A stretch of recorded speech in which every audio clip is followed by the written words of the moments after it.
जिल्हा परिषदेचे उमेदवार जीवन जानकर, पंचायत समितीचे उमेदवार खिलारीताई, पंचायत समितीचे उमेदवार अर्जुन दादा यांच्या प्रचारासाठी एकत्रित आलेलो आहोत.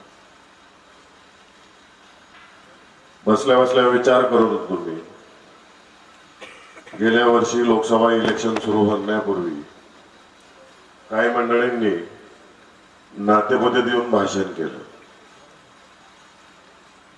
मधुर मिलन मध्ये की 75 वर्ष या तालुक्यात काय विकास झाला,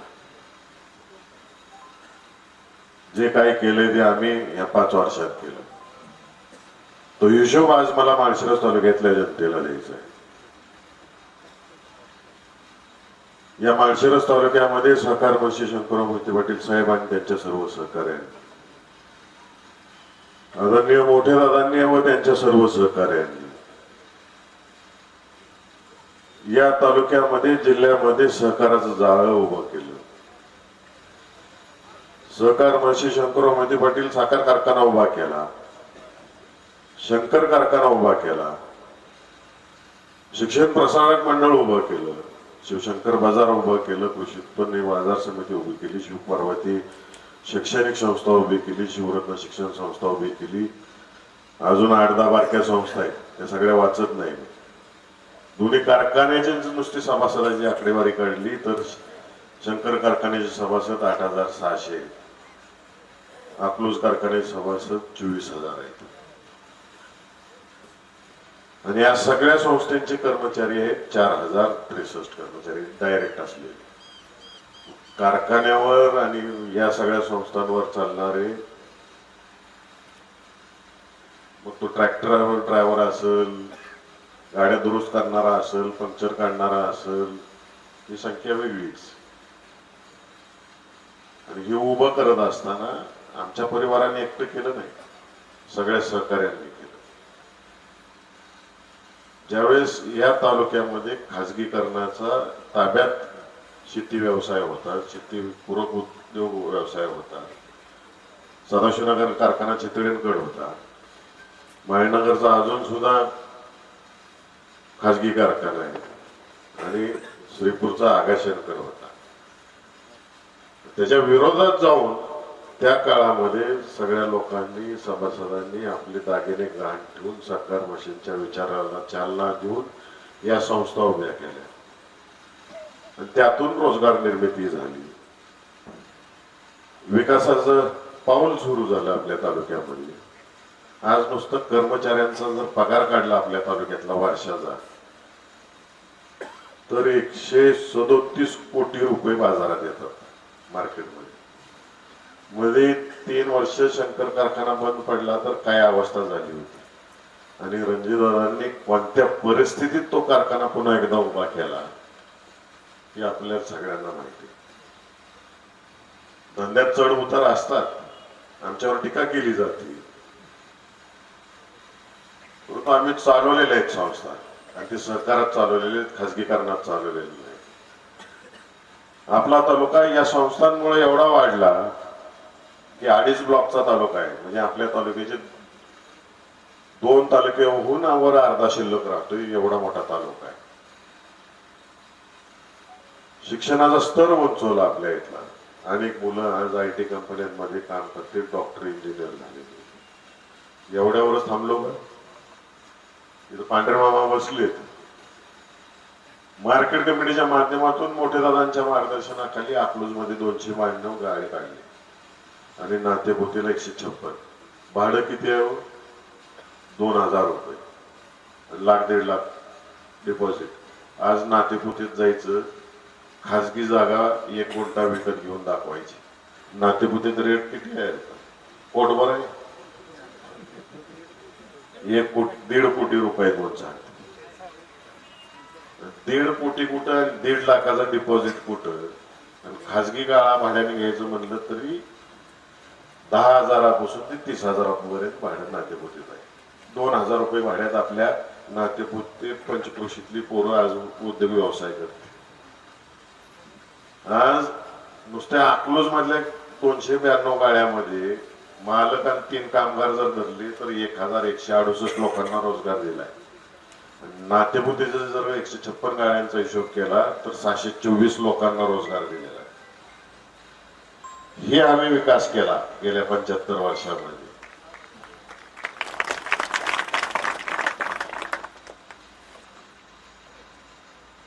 गेल्या 5 वर्षामध्ये जे सांगतील 1000 कोटी रुपये रस्त्याला आणले. जाहिरात येते. मी गेले 15 दिवस इलेक्शन लागल्यापासून जानकर साहेब एक जाहिरात बघतोय फेसबुकला. 1000 कोटी आणले. कुठले आणले, कुठल्या रस्त्याला किती पैसे टाकले ह्याचा हिशोब काय देत नाही. आणि ते कुठं तर मार्केटवाडीला पीए साठी त्याला कमवण्यासाठी 22 कोटीचा एक प्रकल्प उभा केला. त्याचा फोटो येतो आणि त्याचे 22 कोटीचा आकडा येतो. आता आम्ही काय केलं सांगतो तुम्हाला सगळ्यांना. आमदार रणजितसिंह मोहिते पाटील साहेबांनी काय केलं.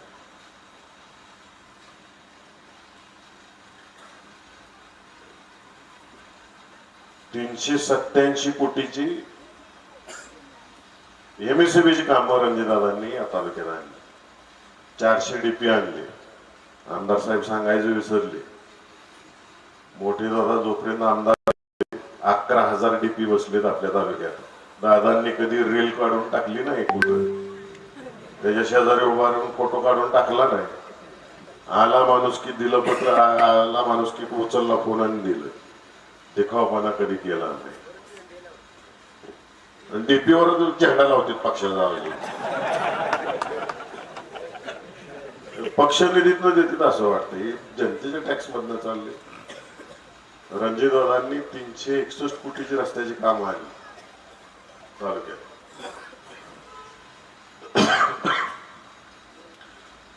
आपल्या कोर्टाची इमारत उभी केली. आता रणधीर पाटील इथं वकील आहे. कुणी आणलं निधी?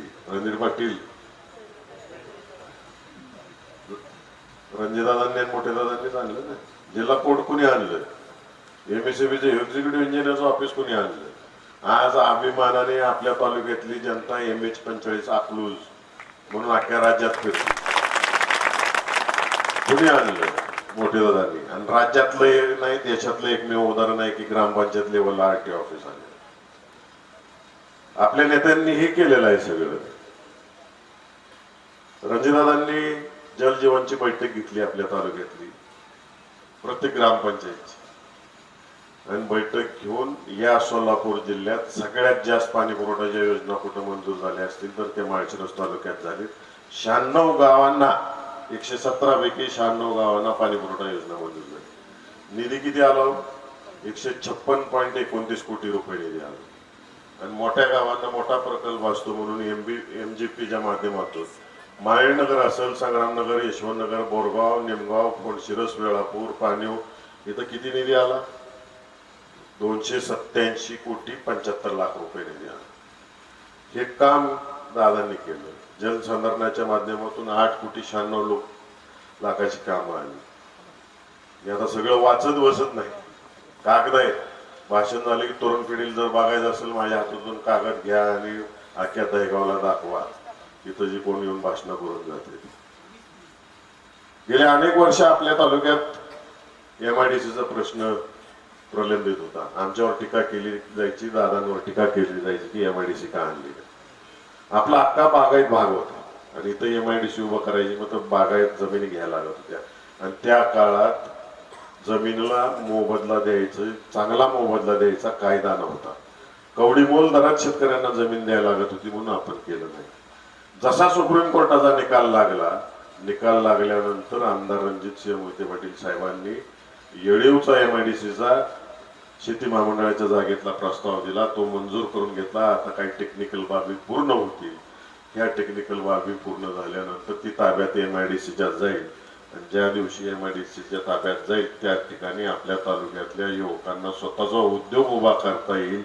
आणि मी आणि दादा आम्ही काय शांत बसलेलो नाही. मुंबई, दिल्लीमध्ये ज्या ज्या उद्योगपतींना भेटता येते आणि आपल्या तालुक्यातल्या शेतकऱ्यांचं जे काही उत्पन्न होतंय, किडे असेल, डाळिंब असेल, कांदा असेल, ऊस असेल, जे काही उत्पन्न होतंय त्याच्यापासून काय उपपदार्थ निर्माण करता येतील असा मोठा उद्योग आपल्या तालुक्यात आणून आपल्या तालुक्यातल्या सर्वसामान्य जनतेला रोजगार कसा उपलब्ध होईल, इथल्या तरुणांना रोजगार कसा उपलब्ध होईल, हे प्लॅनिंग आमचं चालू आहे. आणि ज्या दिवशी कुठला उद्योग येणार आहे आम्ही यांच्यासारखी घोषणा करणार नाही.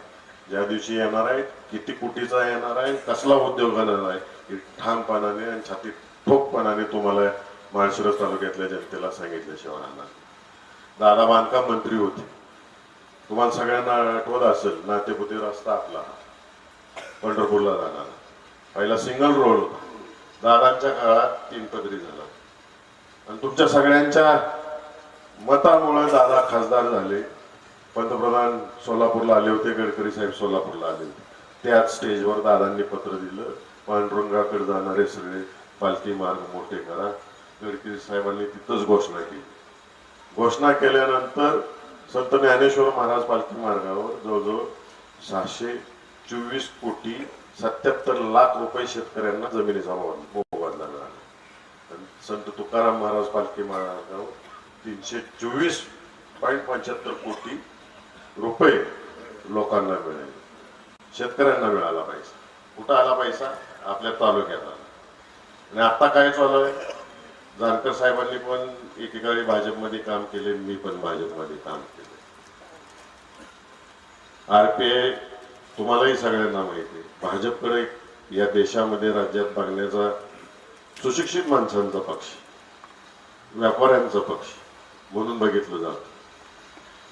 खरं अख्खं देश एका बाजूला, महाराष्ट्र एका बाजूला, माळशिरस तालुक्यातला भारतीय जनता पार्टीमध्ये, आणि तो पण याच्या पूर्वी कधी नव्हता.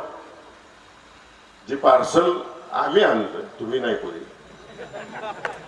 त्या पार्सलनी दारूवाले, मटकेवाले, मोक्यातले गुन्हेगार, फिल्ममध्ये आता एकाने मला फोटो दाखवला मोक्यातला गुन्हेगार, गांजावाले, त्यांचा पक्ष झालेला आहे आता माळशिरस तालुक्यात.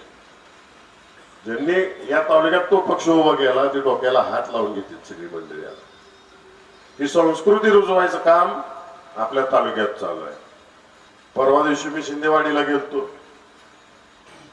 गेल्यावर मला त्या ठिकाणी काही लोकांनी सांगितले किस्सा घडलेला की दारू मटकेवाले जे सांभाळले त्यातल्या एका दारूवाल्याने, मी नाव सांगतो, दारूवाल्याच नाही, घ्यायचं बी नाही आपल्याला नाव दिलं, हनुमंत दादू भुलटे म्हणून तांबेवाडीचे 65 वर्षाचे गृहस्थ आहे. ते घरी चालले होते रात्री 9च्या दरम्यान मोटरसायकलवर. मागणं एक भरता वेगात गाडी आली. गाडी आल्यावर त्या गाडीनं हॉर्न दिला. थोडा वेळ लागला वयस्कर माणसाला मोटरसायकल बाजू घ्यायला. त्यांना कट मारून गाडी आडवी लावली. त्यांना लात्या बुक्क्याने मारहाण केली. मग तिथल्या काही लोकांनी त्यांना उचललं, पोलीस स्टेशनला आणलं. पोलीस स्टेशनला सांगितलं की अशी अशी मारहाण झालेली, आमची केस घ्या. 3 तास केस घेतली नाही. त्या नातेपुतेच्या PIने, माझ्या आमदाराचा चमच्या, त्यानं 3 तास केस घेतली नाही. मेडिकल करायला सरकारी दवाखान्यात गेले. सरकारी दवाखान्यात गेल्यानंतर सरकारी दवाखान्यातल्या लोकांनी सांगितलं आमच्याकडे उपचार होणार नाही, खाजगीत जावा. नातेपुतेत खाजगी दवाखान्यात गेले. खाजगी दवाखान्यात गेल्यावर खाजगी डॉक्टरने सांगितलं माझ्याकडे सुद्धा उपचार होणार नाही, तुम्ही ताबडतोब पेशंटला बारामतीला बुलटे डॉक्टरांकडे आला. बुलटे डॉक्टरांनी तिथं लगेच त्याच्यावर उपचार करायला सुरुवात केली. बारामतीच्या PIला बोलवून घेतलं तिथं. त्या इथल्या PIला फोन लावायला सांगितला नातेपुतेच्या. आणि किती गंभीर दुखापत झालेली आहे, किती परगड्या तुटलेल्या आहेत आणि त्याला कुठली कलम लागते ती PI आणि बुलटे डॉक्टरांनी इथं फोन लावून सांगितलं. जेव्हा पांढरे मामा तिथं गेले बसले तेव्हा त्यानं गुन्हा दाखल करायचं काम सुरुवात केलं. आणि पहाटे 3 वाजता जाऊन यांना प्रश्न विचारतोय कसं मारलं आणि काय केलं, तुमची चूक होती का त्याची चूक होती. म्हणजे ही संस्कृती दहिगाव जिल्हा परिषद गटात आणायची आहे का? तुमच्याच गटात घडलेली घटना आहे तांबेवाडीची. बघा काय होणार आहे भविष्यात. प्रचार चालू झाल्यापासून आणि प्रचारापूर्वी जीवन जानकर अर्जुनदादा इथं फिरत होते आणि एकतर मिलिटरी मन आहे. ही तिघं कधी वागलीत का अशी? असल्या पद्धतीची संस्कृती आपल्या तालुक्यात आणायची आहे का? ही कुठली संस्कृती आहे? बीडची संस्कृती आहे. ती डीएनएतनं जाणार नाही, अंगातच आहे, ती इथं येणार आहे.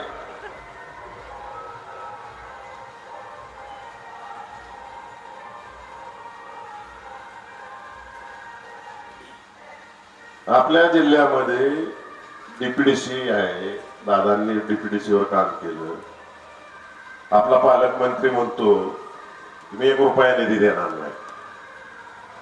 आपल्या डीपीडीसीचं बजेट 783 कोटीच आहे. डीपीडीसी सदस्य कोण असते? जिल्हा परिषद सदस्य, नगरपालिका सदस्य आणि महानगरपालिकेचे सदस्य. यांची संख्या किती आहे? 522 आहे. भागिले 783 कोटी केलं तर प्रत्येकाच्या वाटणीला 1.5 कोटी रुपये येतील. आणि आपल्या पालकमंत्री काय सांगते? 121 कोटी रुपये मी प्रत्येक जिल्हा परिषद सदस्याला देतो. मग मी जरा खोलात घुसलो जानकर साहेब. 21 कोटी प्रत्येक जिल्हा परिषद सदस्याला देणार आहे बाबा. त्याचा हिशोब काढला मी, महोदयात बसून हिशोब काढला मगाशी सभेत. राज्यामध्ये 2025 जिल्हा परिषद सदस्य टोटल. आणि तुम्हाला माहिती आहे चालू वर्षातलं 25-26 ग्रामविकास खात्याचं बजेट 11,000 कोटीचं आहे. असं समजू की या राज्यातल्या जनतेनं 2025 सदस्य ही भाजपचीच निवडून दिली. यांचेच होते ऍक्च्युअली. यांचे सदस्य जर झाले तर पैसा किती लागतोय? 21 कोटी रुपये प्रत्येक सदस्याला द्यायला, तर 4,72,000 कोटी रुपये लागते. आणि बजेट यांच्या खात्याचं किती आहे? 11,000 कोटी. त्यात पगार आला, विकास कामं आली, बाकीचे प्रशिक्षण आलं, सगळ्या गोष्टी आल्या.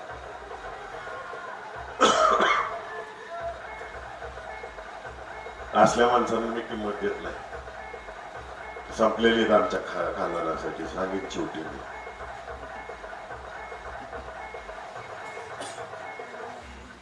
आणि 5 वर्षात जर वाटायचं ठरवलं तरी 9 लाख कोटी आणि 11,000 यांचं बजेट कुठं? किती थापा आणाव्यात, किती जनतेला येड्यात काढावं. आता ह्याच्या पुढची गोष्ट सांगतो. हे ग्रामविकास खात्याचे मंत्री आहेत, यांच्याकडे जलजीवन मिशन स्कीम आहे, म्हणजे पाणी पुरवठ्याची. रणजितदादांनी बैठक घेतली, आपल्या तालुक्यातल्या 96 ग्रामपंचायती बसवल्या. आज जिल्ह्यातल्या 1009 ग्रामपंचायतींची पाणी पुरवठा योजना जलजीवन मिशन मधून चालू आहे. त्यापैकी 566 जलजीवन मिशनची कामं ठप्प आहेत गावांची.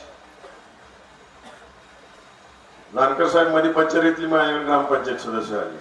भैया फक्त मोटर बसवायची राहिली, मोटर बसवली की काम चालू. मी लगेच सदस्य, कॉन्ट्रॅक्टर आणि अधिकारी बोलवले. तर कॉन्ट्रॅक्टर म्हणलं काम का पूर्ण करत नाही?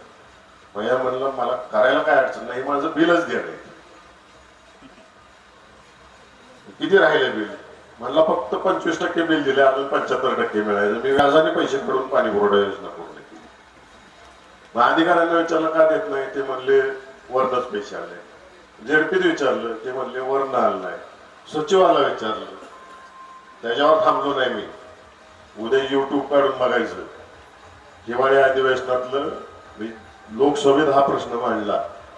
माझ्या जिल्ह्यातल्या एवढ्या पाणी पुरवठा योजनेची कामं ठप्प आहेत, त्याला पैसा द्या. तिथल्या सचिवांनी मला उत्तर दिलं, केंद्र सरकारचा रुपया आम्ही देऊन झालेला आहे.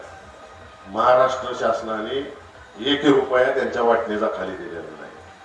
आपल्या जिल्ह्याला काहीतरी 600 का 700 कोटी रुपये लागणार आहे. 21 कोटी द्यायला चालले. यांच्याकडे जे खातं आहे त्याचेच पैसे दिले नाहीत. माझं ओपन चॅलेंज आहे ग्रामविकास मंत्र्यांना. 1 वर्षात महाराष्ट्रातल्या जलजीवनची कामं जी बंद पडली त्याला 1 रुपया तुम्ही क्लिअर देऊन टाका. त्यांना खातं चालवायचीच अक्कल नाही. जानकर साहेब दादा मंत्री असताना ग्रामविकास खात्याचे पंतप्रधान सडक योजनेची कोट्यवधी रुपयाची कामं आहे. खासदार झाल्यापासून मी मागं लागलो अधिकाऱ्यांच्या, प्रस्ताव तयार करा, प्रस्ताव तयार करा. 2011च्या जनगणनेप्रमाणे हिशोब केला जातो 500 लोकवस्तीचा. तर या 500 लोकवस्तीच्या हिशोबामध्ये कुठे रे कागद ते आपल्या सोलापूर जिल्ह्यातले अजून 46 रस्ते होऊ शकतात. लांबी किती? 101 किलोमीटर. खर्च किती आहे? 101.45 कोटी रुपये. आता ते सातारा जिल्ह्यातले तिथला पण हिशोब सांगतो. तिथं 40 रस्ते बसू शकते. लांबी किती आहे? 77.25 किलोमीटरची. म्हणजे 77 कोटी रुपये तिथं येऊ शकते. टोटल जर काढलं 86 रस्ते, 178 किलोमीटर लांबी आणि 178 कोटी रुपये आले असते आणि लोकांना पक्क्या रस्त्याने जोडलं गेलं असतं. त्यात फक्त एकच टेक्निकल प्रॉब्लेम आहे, ती सोडवायचा होता. मी यांना स्वतः भेटलो, पालकमंत्र्यांना विनंती केली की रोजगार हमीचे रस्ते सुद्धा कनेक्टिव्हिटी मध्ये धरते. तुम्ही केंद्रात पण तुमचं सरकार आहे, राज्यात पण तुमचं सरकार आहे, ह्याच्यासाठी पैसे आणा. तिथं समजून सांगा. 80 सालापासून रोजगार हमीची कामं झाली. रोजगार हमीत फक्त खडीकरण आणि मुरमीकरण होतं. पावसाने ती रस्ता शिल्लक तर राहतो का? पटवून सांगा. मुख्यमंत्री महोदयांना बोला, तुमचं डबल इंजिनचं सरकार आहे वर खाली. खरं आज तागायत हे बाबा वर गेले नाहीत आणि 1 रुपया आणला नाही. हजारो कोटीचं नुकसान आपल्या राज्याचं या ग्रामविकास मंत्र्यांनी केलेलं. आता तरी करा. मी बोलल्यानंतर जाहीररित्या आता येईल मीडियावर उद्या. नाहीतर मीच ठरवले आता मुख्यमंत्र्यांना उद्या ट्विट करायचं, या प्रधानमंत्री ग्राम सडक योजनेकडे बघा आणि तुम्ही वर पाठपुरावा करा आणि होणारं महाराष्ट्राचं नुकसान टाळावं अशी मी विनंती करणार. आपण अलीकडे बघतो आपल्या देशाचा निर्णय हे अमेरिका घ्यायला लागलेला आहे. भारत पाकिस्तानचं युद्ध आपल्या देशाने डिक्लेअर केलं नाही, ट्रम्पने डिक्लेअर केलं, मी बंद केलं म्हणून. काल एक घोषणा ट्रम्पने केली की भारताचा आणि अमेरिकेचा आता व्यवसाय होणार असं त्यांनी जाहीर केलं. आपला ग्रामीण भाग आहे म्हणून मी वेगळा विषय तुम्हाला सगळ्यांना सांगायला लावलेला आहे. आपल्याकडे बारका शेतकरी किती एकराचा आहे बाळासाहेब? 2 एकरापासून लेट 5 एकर, बरोबर आहे, आणि मोठा 15 एकर, बरोबर आहे. अमेरिकेत 2000 एकराचा शेतकरी. काल जो अमेरिकेबरोबर भारताने करार केला त्यामध्ये आपण जो अमेरिकेत माल विकू त्याच्यावर अमेरिकन गव्हर्नमेंट, तिथलं सरकार 18% टॅक्स आकारणार आणि अमेरिकेतून ज्या काही वस्तू आपल्या देशात येतील त्याच्यावर आपला देश किती टक्के कर आकारणार? 0%. हे मी म्हणतोय म्हणून नाही. दहेगाव मधल्या तरुण पिढीनं 1.5 दिवस आहे मतदानाला. युट्यूबवर सर्च करा, गुगलवर जावा, सर्च करा, तज्ञांची मतं ऐकून घ्या, मगच परवा मत द्या आम्हाला.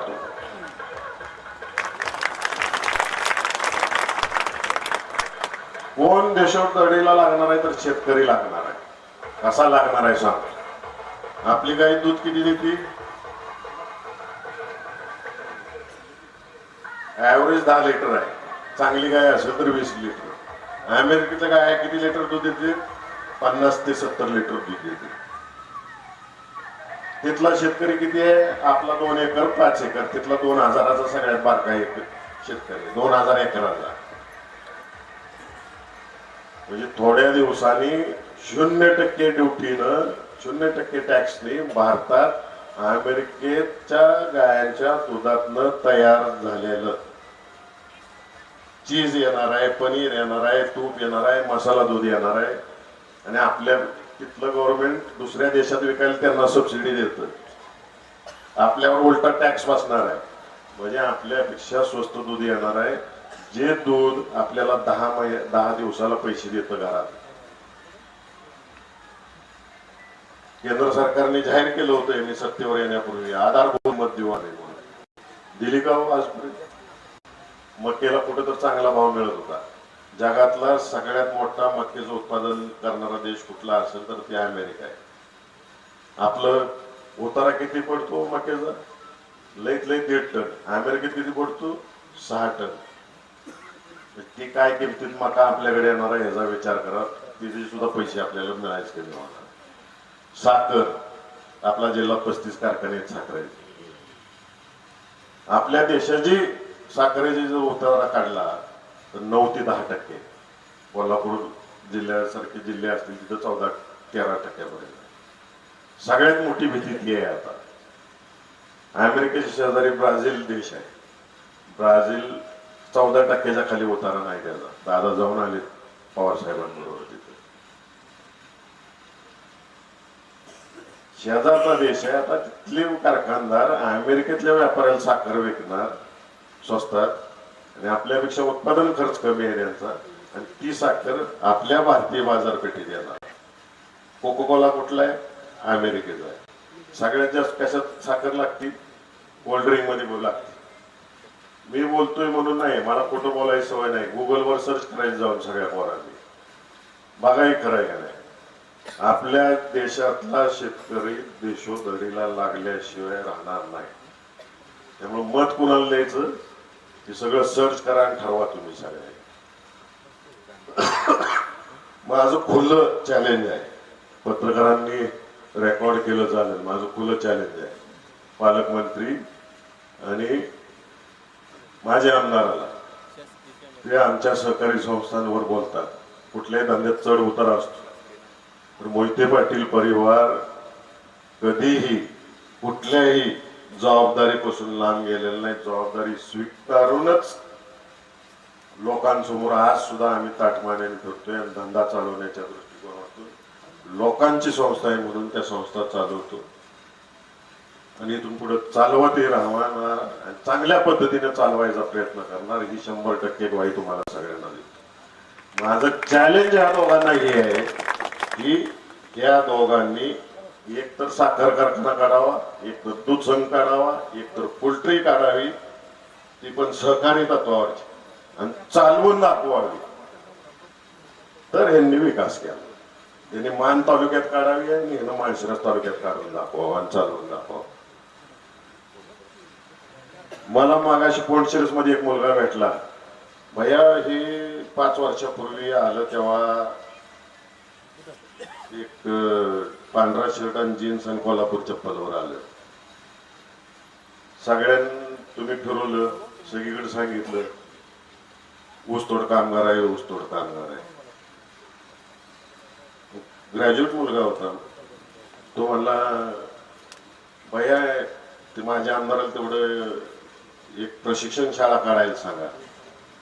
5 वर्षामध्ये ऊसतोड कामगार एक डिफेंडर गाडी घेतो, 3 कोटीचा बंगला बांधतो. अकलूज नगरपालिका इलेक्शन मध्ये जाहीर केलं 2 एकर जागा घेणार आहे, 30 खोल्याचा बंगला बांधणार आहे. दहेगाव मध्ये अशी काही घोषणा झाली का बंगला बांधायची? जागा घेणार आहे, जागाच द्यायची नाही म्हणते दहेगाव तरुण मुलं. चांगला आहे.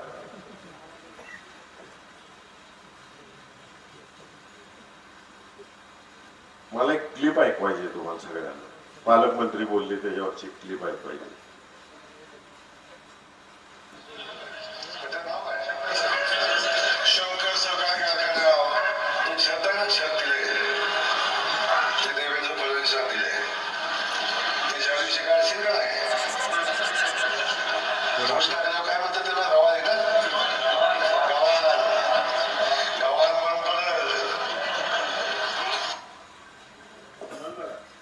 ऐकू आलं काय म्हणलं ते पालकमंत्री? आपल्या शंकर कारखान्यावर बोललं. शंकर घावन कशाला म्हणते हे सुद्धा माहित नाही. ऊस कशात पडतो म्हणून विचारते. मी लोकसभा इलेक्शनला उभा राहायच्या आधीपासून सांगतो, राहू दे. त्यांना 11 वाजेपर्यंत सभा घेतली या जिल्ह्यात अनेक ठिकाणी. कायदा फक्त आपल्यालाच आहे काय?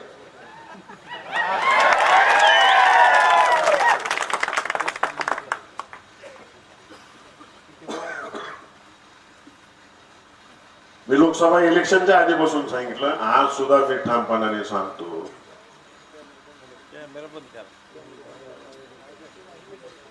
आणि दादांनी आम्हाला ते संस्कार घडवलेले. ज्यांना मदत केली त्याचं कौतुक केलं पाहिजे, त्याचं जाहीर आभार मानले पाहिजे. आणि मी आज या स्टेजवरनं सांगतो, देवेंद्र फडणवीस साहेब या राज्याचे मुख्यमंत्री यांनी मदत केली का आपल्या संस्थेंना? तर 1,00,000% मदत केली. आम्ही विसरणार नाही कधी. त्यांचा केसा एवढा कोणतरी या पालकमंत्र्यांनी घ्यावा, केसा एवढा. राज्याचे मुख्यमंत्री आहेत, त्यांना कळतंय ही संस्था खासगी मालकीची नाही, मोहिते पाटलांच्या शेतकऱ्याची आहे, सभासदाची आहे, त्याला मदत केली पाहिजे कोणत्याही पक्षाचा असो. आणि ही धमकी देते आम्हाला, आमची गावान बंद पाडणार. काही मोहिते पाटलाची एकट्याची संस्था आहे काय? या माळशिरस तालुक्यातल्या जनतेची संस्था आहे ती. असल्या धमक्या आम्हाला द्यायची नाही, चालणार नाही आम्हाला बिलकुल. आणि अजून एक, जानकर साहेबांनी आम्ही एकत्र आलो याच्यावर टीका करते. अरे काय एकत्र आलो? त्यांना आमदार व्हायचं होतं, मला खासदार व्हायचं होतं म्हणून एकत्र आलो का? बिलकुल नाही, बिलकुल आम्ही त्यासाठी एकत्र आलो नाही.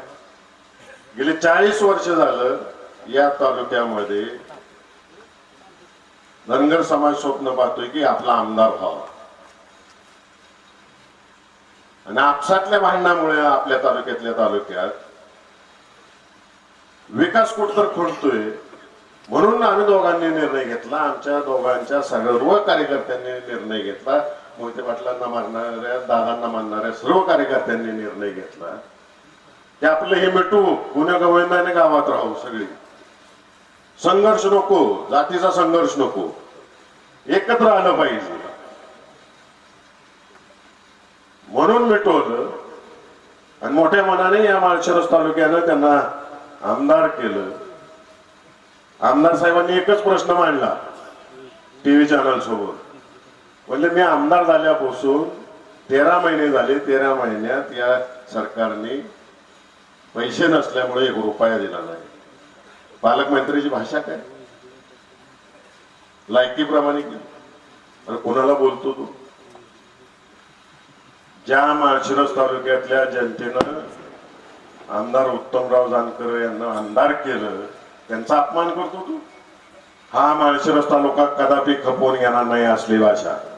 आणि येणाऱ्या इलेक्शनला 9-18 केल्याशिवाय माळशिरस तालुका स्वस्त बसणार नाही, सुपडा साफ करणार आहे.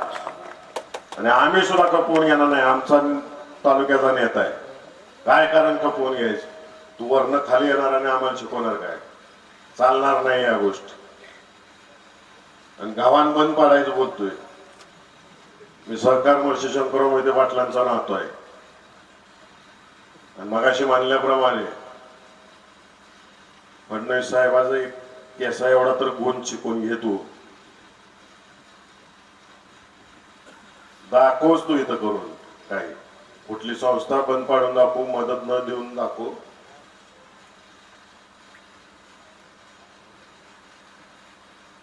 काय आहे धैर्यशील मोहिते पाटील? हा शंकरराव मोहिते पाटलाचा नातो आहे. कुठला तर पिक्चर आला होता ना मध्ये, त्याचा एक डायलॉग आहे, काय रे ती?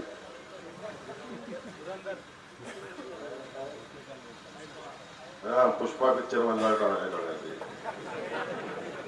झुकायला नाही साला. आपण आयुष्यात झुकणार नाही. फायर हो फायर. धन्यवाद. जय महाराष्ट्र. धन्यवाद खासदार साहेब.